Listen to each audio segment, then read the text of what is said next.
కొన్ని సార్లు బానిసత్వ సంఖ్యను తెంపేసుకుని మనం దేవుడి వైపు పరిగెట్టుకుంటూ వచ్చేస్తూ ఉంటాం. కానీ మనకంటే స్పీడ్ గా మన వెనకాల ఏదైతే మనం వదిలేసుకున్నామో అది వెనకాల వచ్చేస్తూ ఉంటుంది. అవునా? ఏంటది? నువ్వు వదిలేసిన దెయ్యం, నువ్వు వదిలేసిన ఎదవ బుద్ధి, పెంట బుద్ధి, ప్రాచీన బుద్ధి ఏం చేస్తుంది? వెనకాల వచ్చేస్తుంది. రాని ఎర్ర సముద్రం ఉందా లేదా? ఉందా లేదా? ఎర్ర సముద్రం ఉందా లేదా? ఎర్ర సముద్రం ఉందా లేదా? ఎర్ర సముద్రం చీల్చేవాడిని ముందున్నాడా లేదా? నిన్ను నడుపులకు దూతను నీ వెనక పెట్టాడా లేదా? నీకు మేఘ స్తంభం ఉందా లేదా? దొరకదండి.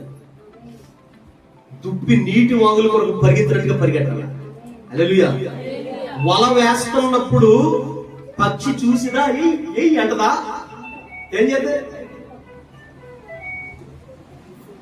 ఇవన్నిటికీ నీటిలో బాప్తిస్మం ఇచ్చేస్తుంది.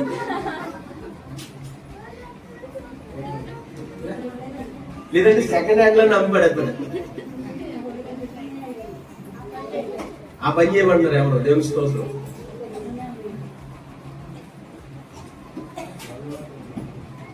అది మనల్ని వెంబడిస్తుంది. మనం దానికి దొరకకుండా పారిపోదుము గాక. హల్లెలూయా. ఒక చోట ఒకసారి నేను మీకు చెప్పా, దావీదు దండులోనంట జింకల వంటి పాద వేగము కలిగిన వారు ఉన్నారంట. హల్లెలూయా. ఎలాంటి వాడు అంటండి? జింకల వంటి పాద వేగం. జింకని సింహమో, చిరుతో, టైగర్ ఏదైతే ఉందో అవి వెంబడిస్తూ ఉంటాయి, అంటే పట్టుకుంటా పరిగెడతా ఉంటాయి. వీటికంటే వేగంగా పరిగెడుతుంది జింక. ఎందుకని? దాని ప్రాణమును కాపాడుకోవడానికి. అవును కదా? గుర్తుపెట్టుకోండి, ప్రాణమును కాపాడుకునేవాడు ఎప్పుడైనా ప్రాణము తీసేవాడి కంటే 4 అడుగులు స్పీడ్ గా వేయగలగాల.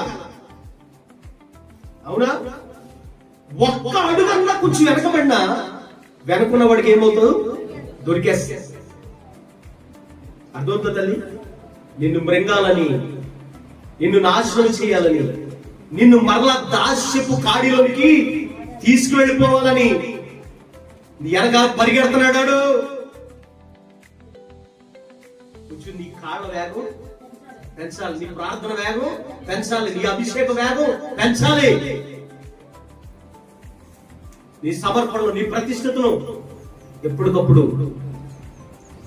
అగ్ని చేత మండించుకుంటూ ఉండాలి. హల్లెలూయా. ఈ కృప నీకు కలుగును గాక. అలా